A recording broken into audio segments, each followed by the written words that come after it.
வணக்கம் மக்களே, நாம இன்னைக்கு பார்க்க போற முக்கியமான வேலை வாய்ப்பு என்னன்னா நம்ம மத்திய அரசின் பாரத் எலக்ட்ரானிக்ஸ் லிமிடெட்ல இருந்து வந்திருக்க ஒரு சூப்பரான ஜாப் நோட்டிபிகேஷன் தான் நம்ம இன்னைக்கு பார்க்க போறோம். அதற்கு முன்னாடி நம்ம சேனலை இன்னும் சப்ஸ்கிரைப் பண்ணிக்கலாம். சப்ஸ்கிரைப் பண்ணிட்டு பெல் ஐக்கானை கிளிக் பண்ணிக்கோங்க. ஃபர்ஸ்ட் இந்த வெப்சைட்கான லிங்க், நோட்டிபிகேஷன் லிங்க் நான் கீழே டிஸ்கிரிப்ஷன்ல கொடுத்துறேன். ஃபர்ஸ்ட் இந்த வெப்சைட் ஓபன் பண்ணீங்கன்னா என்ன கேட்டிருக்காங்கன்னா post of engineering assistant trainee கேட்டிருக்காங்க. இது வந்து பாத்தீங்கன்னா மத்திய அரசு நிரந்தர அரசு வேலை வாய்ப்பு தான் உங்களுக்கு இது. சோ இந்த வேலை வாய்ப்பு பத்தி முழு இன்ஃபர்மேஷன் இந்த நோட்டிபிகேஷன் ஓபன் பண்ணா வியூ டீடைல் அட்வைஸ்மெண்ட் இருக்கும். இதை கிளிக் பண்ணீங்கன்னா உங்களுக்கு இந்த மாதிரி ஒரு PDF ஒன்று ஓபன் ஆகும். ஓபன் பண்ணீங்கன்னா என்ன போஸ்ட் வந்து என்ன குவாலிஃபிகேஷன் இது டீடைலா உங்களுக்கு போட்டிருக்காங்க. போஸ்ட் பொறுத்த வரைக்கும் இன்ஜினியரிங் அசிஸ்டன்ட் ட்ரைனிக்கு வந்துட்டு நீங்க 3 வருஷம் டிப்ளமோ முடிச்சிருக்கணும்னு சொல்லியிருக்காங்க. என்ன மாதிரி ரிலேட்டடான சப்ஜெக்ட்ஸ் நீங்க எடுத்து கோர்ஸ் நீங்க பண்ணிருக்கணும் பாத்தீங்கன்னா எலக்ட்ரானிக்ஸ்ல 21 வேகன்சி, மெக்கானிக்கல்ல 18 வேகன்சி, கம்ப்யூட்டர் சயின்ஸ்ல 6 வேகன்சி, எலக்ட்ரிக்கல்ல 2 வேகன்சி. ஸோ டோட்டலா 47 வேகன்சி சொல்லியிருக்காங்க.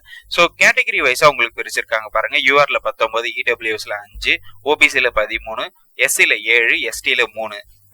ஸோ டோட்டலா வந்துட்டு உங்களுக்கு 47 வேகன்சி இருக்கும். இதற்கு சேலரி பொறுத்த வரைக்கும் 24,500 இருந்து 90,000 வரையும் உங்களுக்கு ப்ரொவைட் பண்றேன்னு சொல்லியிருக்காங்க. பிளஸ் அலோன்ஸும் இருக்குன்னு சொல்லியிருக்காங்க. ஸோ இது முழுக்க மத்திய அரசு நிரந்தர வேலை வாய்ப்பு தான். ஸோ இது கண்டிப்பா ட்ரை பண்ணலாம், தப்பு இல்லை. ஸோ அடுத்து வந்துட்டு டெக்னிக்கல் சி வந்துட்டு பாத்தீங்கன்னா நீங்க 10th plus ITI 1 year apprenticeship முடிச்சிருந்தீங்கன்னா உங்களுக்கு இந்த வேலை வாய்ப்புக்கு நீங்க அப்ளை பண்ணிக்கலாம். இதற்கு பாத்தீங்கன்னா நீங்க ஐடிஐல வந்துட்டு எலக்ட்ரானிக் மெக்கானிக்கல் 23 வேகன்சியும், ஃபிட்டர்ல வந்து 4 வேகன்சியும், மெஷினிஸ்ட்ல 7 வேகன்சியும், எலக்ட்ரிக்கல்ல 3 வேகன்சி, டோட்டலா 37 வேகன்சி சொல்லியிருக்காங்க. ஸோ 47 பிளஸ் 37, ஸோ டோட்டலா 84 வேகன்சி சொல்லியிருக்காங்க. இதுல வந்து பாத்தீங்கன்னா யூஆர்ல 15 வேகன்சி, இடபிள்யூஎஸ்ல 4 வேகன்சி, ஓபிசில 10 வேகன்சி, எஸ்சில 5 வேகன்சி, எஸ்டில 3 வேகன்சி. இதற்கு சேலரி பாத்தீங்கன்னா உங்களுக்கு 21,500 இருந்து 82,000 வரைக்கும் உங்களுக்கு ப்ரொவைட் பண்றேன்னு சொல்லியிருக்காங்க. ஸோ இது ஒரு நல்ல ஒரு ஆப்பர்ச்சுனிட்டி, கண்டிப்பா ட்ரை பண்ணுங்க.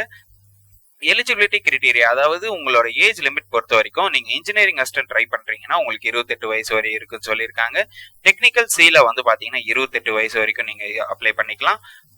இதற்கு ஏஜ் ரிலாக்ஸேஷனும் இருக்குன்னு சொல்லியிருக்காங்க. ஓபிசி கேட்டகரி இருந்தா 3 வருஷமும், எஸ்சி எஸ்டி கேண்டிடேட்ஸ் 5 வருஷமும், பிடபிள்யூடி கேண்டிடேட்ஸ்க்கு வந்துட்டு 10 வருஷமும் உங்களுக்கு வந்து ஏஜ் ரிலாக்ஸேஷன் கொடுக்குறாங்க.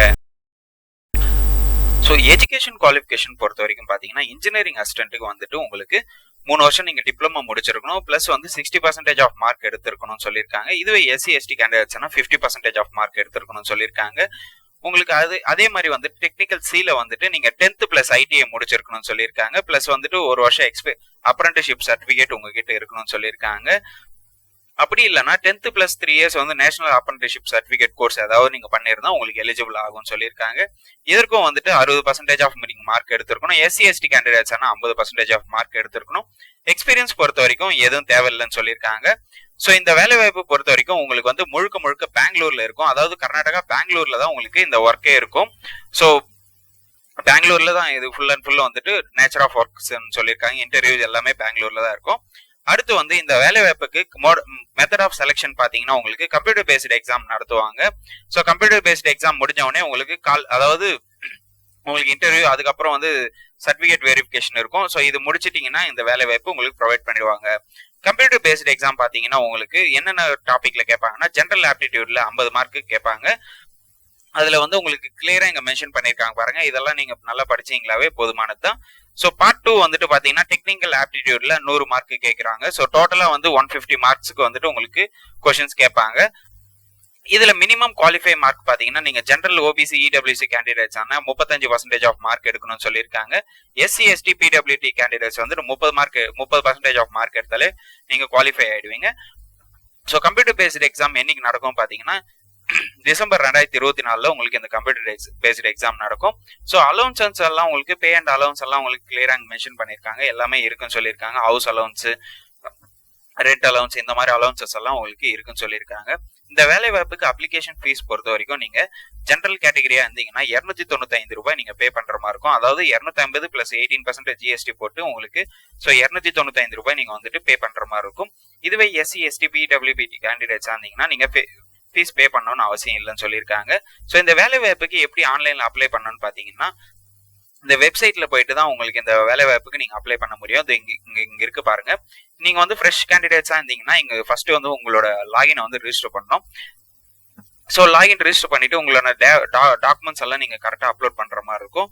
இந்த வேலை வாய்ப்புக்கு அப்ளை பண்ற கடைசி டேட் பாத்தீங்கன்னா டிசம்பர் 17, 2024 நீங்க இந்த வேலை வாய்ப்புக்கு அப்ளை பண்ணிடணும். ஸோ மறக்காம இந்த வேலை வாய்ப்பு இன்னும் கரெக்டா வந்துட்டு 1 month தான் இருக்கு, சாரி 20 days தான் இருக்கு. இந்த 20 daysல நீங்க இது அப்ளை பண்ணிக்கோங்க. ஓகே மக்களே, இந்த வேலை வாய்ப்பு பத்தி உங்களுக்கு வேற ஏதாவது டவுட் இருந்ததுன்னா கண்டிப்பா கமெண்ட் செக்ஷன்ல கமெண்ட் பண்ணுங்க. இந்த வீடியோ நிறைய பேருக்கு ஷேர் பண்ணுங்க, லைக் பண்ணுங்க. மறக்காம நம்ம சேனலை சப்ஸ்கிரைப் பண்ணிட்டு பெல் ஐக்கானை கிளிக் பண்ணிக்கோங்க. தேங்க்யூ.